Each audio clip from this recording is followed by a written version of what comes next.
Welcome everyone. I want to thank you guys for coming. So I was originally gonna stand and kind of do my thing, but Focus had this amazing idea with this awesome chair, so we're gonna roll with it. But I want to thank everyone for coming out tonight, for taking time out of your guys' life and your guys' jobs and families to spend this special moment with me and my families. It's been a long time coming, but I think it's finally time to have this party started. But I want to first off thank Lucky Luke's for having me here tonight. They've yes, for sure. They've been a staple in this community now for quite a while, and they've made my summer nights longer and my winter nights better. So I thank them for that. And also I want to thank the Folcos. They're going to make this an event and a party, and they've graced the stage of many events and venues, and I'm honored to have them here tonight. Also, yes, of course, they're going to get you guys going. I also want to thank all my friends, family, coaches, and my publishers here as well for coming out to support me in this special time for me. Without you guys, there's no chance this would have been possible by any means. But before we get going, I kind of want to share a little bit about me for those who don't know me. The first I thought of this book was quite a few years ago.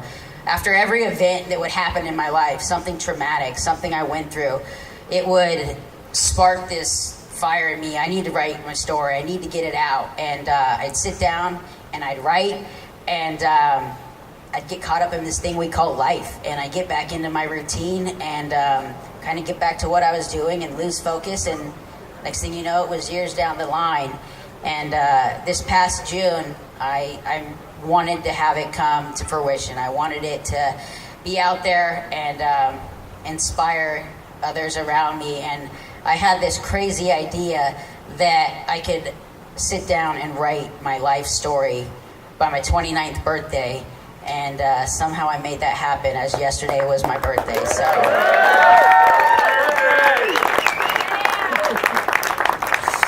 But it's never been about me. It's been about the story and those around me who have allowed me to tell this story. It all started, I grew up right here in the Antelope Valley with aspirations and dreams of one day becoming a professional baseball player. But as I would soon realize, that would become just a hobby rather than something realistic. And after a few, bumps along the way, early in my childhood, I was faced with my first surgery of many, where I was diagnosed with this disorder where my hip bone was not receiving blood to the bone, and so it was shrinking it, resulting in me ending up in a full body cast from my chest to my ankles for 3 months in this AV heat. After struggling through that and getting through that, found my way back to competitive baseball at a young age. Still, just like a lot of you guys out here, watching your kids or your brothers just back on the field, enjoying my time.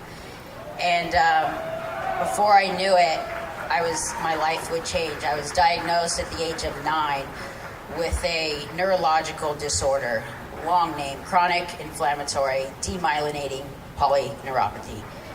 To put it in layman's terms, the immune system gets out of whack and it attacks your nervous system.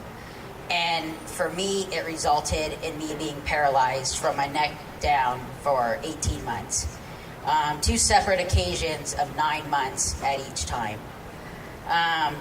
With a great support system and the grace of God, I found my way through that and continued just to push on. But it wasn't long, as you can imagine. Being paralyzed for that amount of time takes its toll on your feet, your hands, your body, and just not using those muscles. They become very atrophied. So over the course of the next 10 years, my life was suffocated with surgeries, doctors, emergency rooms, hospitals. You kind of name it, it happened in that time span. I had 3 to 4 ankle surgeries. I had a total hip replacement. I had multiple knee dislocations. And in that process, because of certain medications, put on over 100 pounds. But it was just battling through one thing at a time and finding hope for that next day, what got me through those tough times. And that eventually led, as you've seen on the cover of my book, to a decision that I consciously made to have my left leg below the knee amputated. And it was the best decision of my life by far. I will never look back on that day and wish I would have done something differently. It has changed me for the better, and from that day forward, I thought that was the time, that it was time for me to kind of press play in my life and get on with it and take my life where I needed it to be. And after this, I was 25, 6 at the time. I was like, all right, I think I'm pretty good now. I think I can handle the rest. I don't need anything else. But before I would know it, this past year was one of the toughest. I was now diagnosed with a new blood disorder where the immune system now decided to change its mind and attack my red blood cells. So I've been pretty much running on half the blood or less that you're supposed to for the past 7-8 months. And I'm okay with that because I can still do what I can, what I want, when I want. So, and that all eventually, I stared death in its eyes over a month ago. I had 103 fever, 191 heart rate. I told my family goodbye. I didn't think I was be here, but again, with amazing doctors, the grace of God, and an amazing support system, I'm here now. So it's a long time. But through all of those ups and downs, it's I found those days that we live for, the days that we envision and that we hope for, and that's what kept me going. Those days that I was paralyzed, that I couldn't get out of bed, I couldn't walk, I was balanced in my wheelchair. I visualized every day what those days would be like when they would come, and had hope in those days that they were going to come.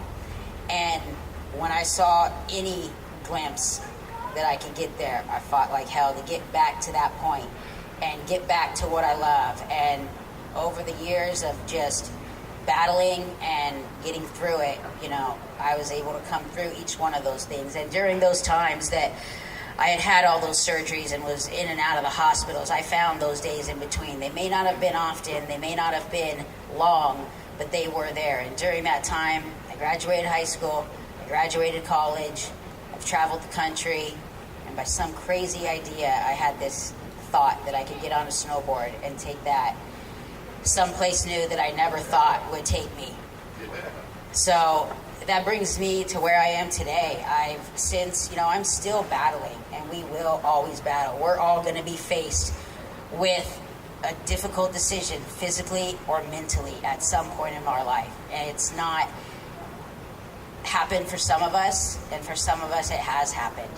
And it's not about the obstacles we face, it's the way that we respond to those obstacles that kind of define us and allow us to go to the next thing. And that's kind of what I've found is, look for those days, keep hope for better days, because that is going to happen, and believe in yourself and know that your body and mind is the most powerful thing that you can use to get you through things. And like I said, I'm still battling this today. I'll still receive blood transfusions every 2 to 3 weeks, and I'm okay with that. And as I was thinking about this whole night and thinking about this release and what it meant, I was kind of looking online, trying to find, other people that have gone kind of through similar things or that have lived a chronic life. And I searched the internet, searched YouTube, kind of just tried to figure out how to find inspiration from them. And, I am in no way any type of superhero or anything special. I've just found what works for me and used it to my advantage.